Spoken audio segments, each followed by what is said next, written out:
Hi, so we have just got back from Joey's 2-year review. You probably would have seen on Instagram that I posted about that we were going a couple of days ago, and I posted just as we got back, just saying that I was going to do a blog post about it, but I will do a blog post about it, but I think I'll probably just do a very, just a quick blog post. Thought it would probably just be easier to just tell you how we got on and what was said and what the next steps are. So 2-year review. I have actually been asked this question on Instagram about how you get the appointment. It is similar to how you get your 1-year review. You basically, they just send you out a letter from the your nearest children's centre, I think it is. And it tells you the appointment, and they also give you like a booklet, like a questionnaire to fill in, and it'll ask you questions about their development and stuff like that you just fill in. But because I'd actually contacted our children's centre a couple of weeks ago because we have concerns about Joey's behaviour and the fact that he's not speaking yet, I asked for the appointment to be moved forward before we even had any letters. So they made the appointment for today, and we didn't get any paperwork sent out to us, so we've had to just fill it in there and then, which was okay. I mean, it's very similar to if you've got a 1-year-old at the moment and they've already had their 1-year review, then it is very similar. It's the same sort of layout. You know, they just want to observe him and, you know, ask us questions about how he's getting on and stuff like that. So I mean, you know, he's playing about. They've got like a table for him with some crayons and a piece of paper, and they've got building blocks, and you know, she just wanted to see how he played with the stuff.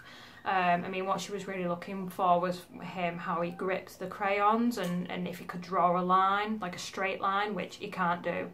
And she got him to, with the building blocks, instead of piling them on top of each other, she wanted him to line them up, which he's never done. He likes to build blocks and then just knock them over, as opposed to actually lining them up. Like he's got cars and stuff like that, but he doesn't actually like line them up.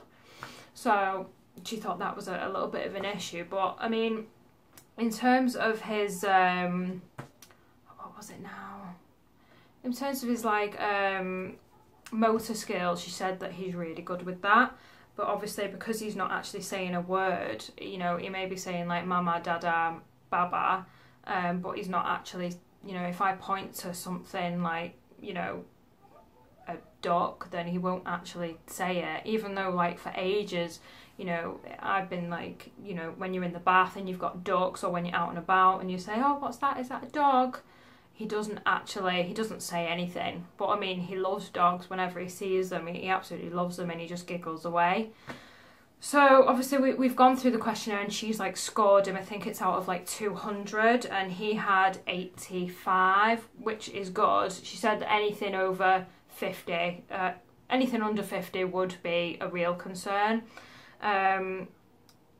Even before, like, she'd actually totted up the scores, she suggested that we go to this, it's like a giggle box sessions, I think she said. It's something to do with speech. It's not proper speech therapy sessions. It's like a group that you are told to attend before you go to speech therapy to see if there's been any improvement. But when we got to the bit about his like feeding skills, I mean, he can feed himself properly, but because he is fussy, once I'd sort of you know, gone into detail about what foods he does and doesn't like, she then thought it might be best to just self-refer us to the speech therapy sessions, because you have to get referred by your own health visitor, but my health visitor is away for 2 weeks, and we'd have to make an appointment to see her, and then she'd have to fill out forms for the council, and then it goes to the council,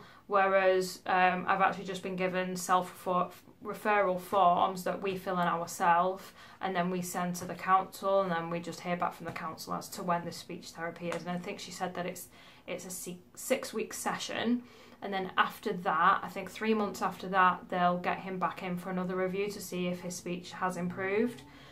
which is good. I mean, you know, his speech is one of the things that we've been pretty concerned about, because, you know, I see on Instagram and even just day to day people on Facebook that I know that their kids who are around the same age have got a long list of vocabulary, and, you know, it has worried me.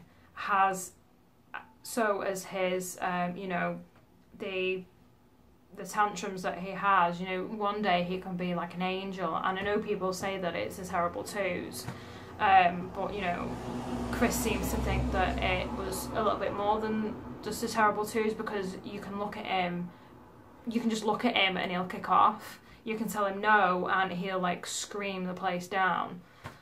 So we thought it might have been more emotional tantrums, as opposed to just being a pain. So yeah, so we've had the review. We're happy that we've now sort of been given tools in order to be able to get him speech therapy. And, you know, we've been given a few pointers as to what not to do when he has a tantrum, so maybe that might help, I don't know. But yeah, I mean, I'm hoping that he's just a little bit behind. I mean, he was with his walking. He only started walking when he was 18 months, and I'm hoping that it is just the same with his speech, that it will come together eventually. I mean, he has only just turned 2. I'm hoping that it's not anything more than him just being a little bit slower than anybody else his age. I'm hoping, I mean, you know, I've said in an Instagram post that, you know, I'm following a few mums whose kids are the same age as Joey, and, you know, they're being assessed for autism, which, you know, that isn't a bad thing. You know, I mean, I'd want to know if there was something wrong with Joey. If he did have some sort of learning disability, then I'd want to know about it. So, you know, hopefully we'll see what happens in the next couple of months, and I will update you. I'm sorry if it's been a bit rambly. I've only got a little bit to film this video, so if you can give it a like, a thumbs up, and comment if you've been in the same position. But thanks for watching. Bye.